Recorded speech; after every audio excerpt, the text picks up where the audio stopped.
Hello everyone. आज का topic है जीनोम सीक्वेंसिंग। तो जीनोम सीक्वेंसिंग का मतलब होता है कि एक डीएनए में जो न्यूक्लियोटाइड्स प्रेजेंट होते हैं वो किस ऑर्डर में प्रेजेंट है, वो किस सीक्वेंस में प्रेजेंट है एंड उसमें क्या क्या न्यूक्लियोटाइड्स प्रेजेंट है, इसका अरेंजमेंट जो हम जानना चाहते हैं उसे हम जीनोम सीक्वेंसिंग कहते हैं। तो जीनोम सीक्वेंसिंग के 3 मेथड्स होते हैं जिसे हम एक एक करके डिस्कस करेंगे। तो सबसे पहला मेथड है केमिकल डिग्रेडेशन मेथड। अभी जो केमिकल डिग्रेडेशन मेथड है, इसका नाम से ही पता चल रहा है कि इसमें केमिकल को यूज़ करके हम डीएनए के सीक्वेंस के बारे में जानते हैं। तो केमिकल डिग्रेडेशन मेथड जो है, ये 2 साइंटिस्ट मैक्सम और गिलबर्ट नाम के 2 साइंटिस्ट ने इस मेथड को डिस्कवर किया था। तो इस मेथड में सबसे पहले हम क्या करते हैं कि सबसे पहले हम एक डीएनए लेंगे जिसका हमें सीक्वेंसिंग करना है। तो डीएनए आपको पता है डबल स्ट्रैंडेड फॉर्म में रहते हैं। तो डीएनए को सबसे पहले हम पीसीआर रन करवाएंगे। पीसीआर का मतलब होता है कि एक कॉपी से मल्टीपल कॉपीज करना।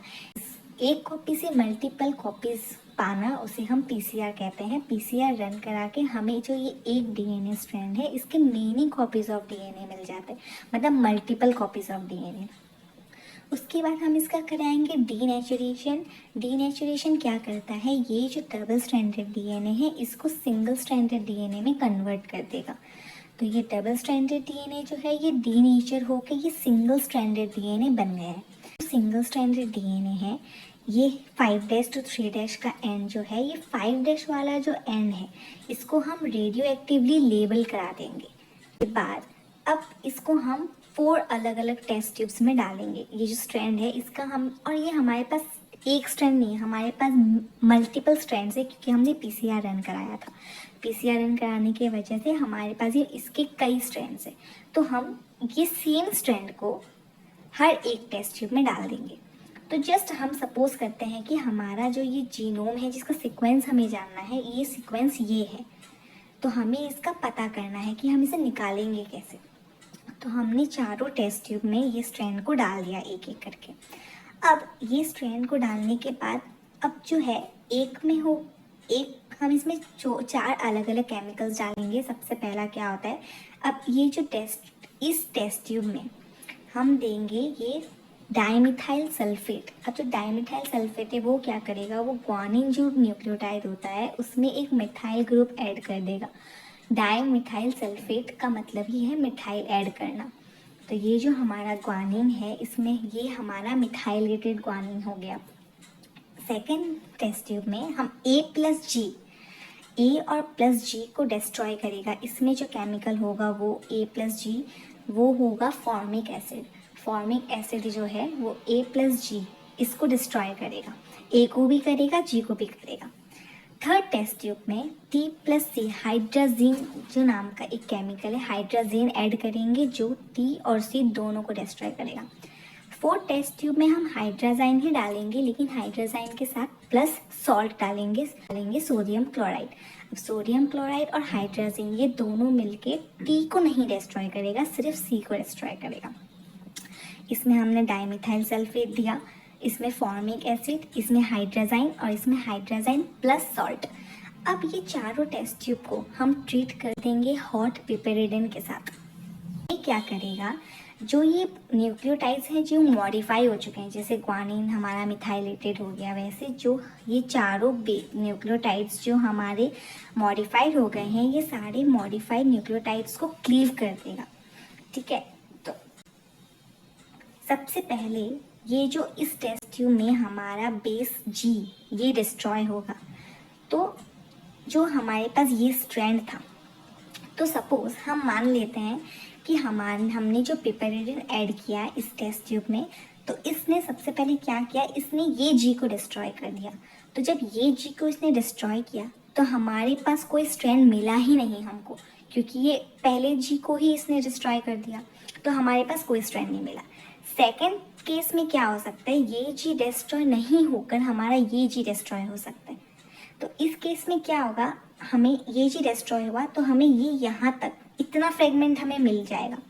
तो पहला फ्रेगमेंट हमें मिल गया GCTAC, ये फ्रेगमेंट हमें मिल गया क्योंकि इसने इस G को डिस्ट्रॉय नहीं करके इस G को डिस्ट्रॉय किया।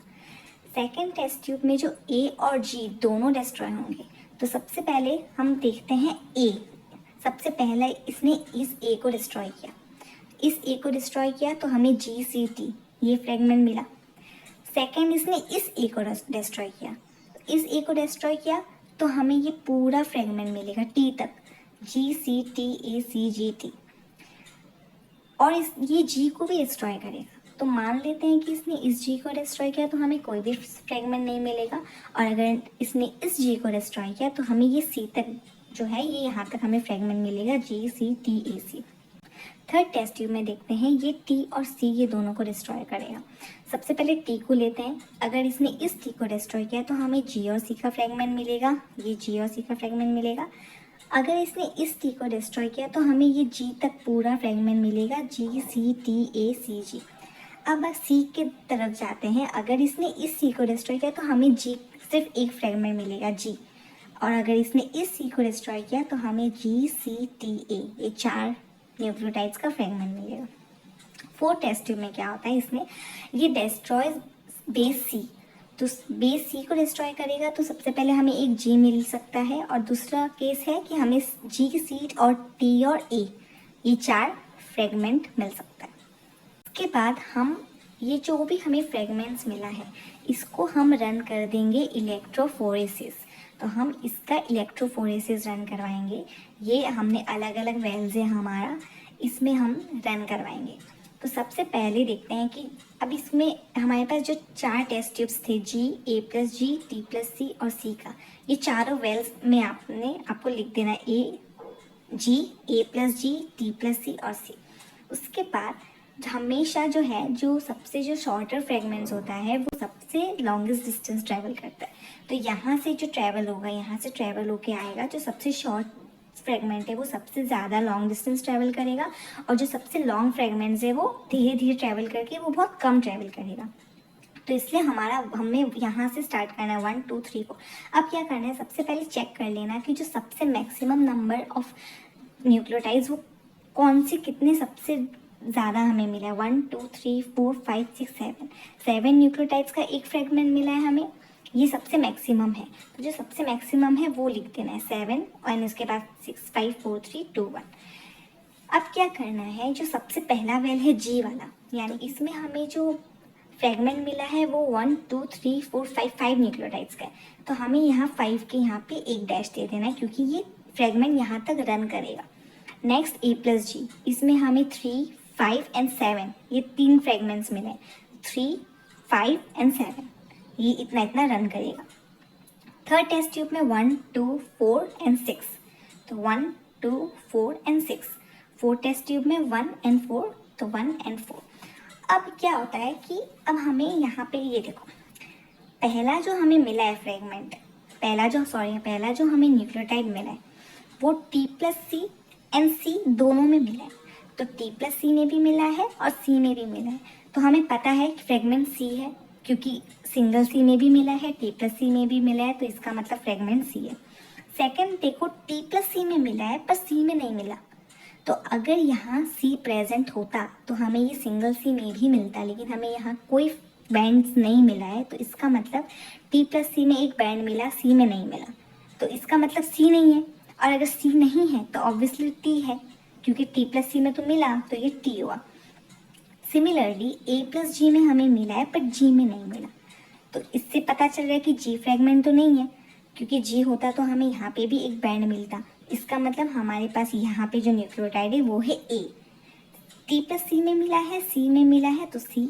ए प्लस जी में मिला है और जी में भी मिला है, तो हमें पता है जी न्यूक्लियोटाइड है। टी प्लस सी में मिला है पर सी में नहीं मिला, तो इसका मतलब टी है। ए प्लस जी में मिला है पर जी में नहीं मिला, तो ए है। अब जो इलेक्ट्रोफोरेसिस जब रन करते हैं तो इसका जो रीडिंग होता है वो हमेशा हमें यहाँ से करना है, यानी कि 5' to 3' जो रीडिंग होता है, तो 5' यहाँ है, 3' यहाँ है, तो हमेशा 5' to 3' ऐसे नीचे से ऊपर रीडिंग जाता है। तो इससे हमारा सीक्वेंस क्या मिला, सी T A C G T A. तो हमारे पास जो सीक्वेंस हमें मिला है वो ये है, सी T A C G T A ये। अब इस मेथड में हमारा जो एक लिमिटेशन है वो ये है कि हमें जो फर्स्ट जो न्यूक्लियोटाइड होता है हमें उसके बारे में नहीं पता चलता। तो हमारा जो सीक्वेंस था ये था, बट हमें यहाँ से पता चला CTACGTA।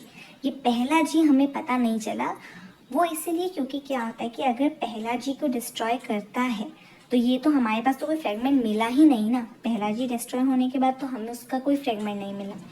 तो इसलिए जो कोई भी सीक्वेंस का जो सबसे फर्स्ट न्यूक्लियोटाइड होगा, जो भी हम सीक्वेंसिंग कर रहे हैं जिस भी जीनोम का, जो सबसे पहला न्यूक्लियोटाइड होगा हमें उसके बारे में पता नहीं चलेगा, हमें हमेशा सेकेंड न्यूक्लियोटाइड से पता चलेगा, CTACGTA। ये देखिए CTACGTA। तो ये था हमारा केमिकल डिग्रेडेशन मेथड के बारे में। Thank you so much.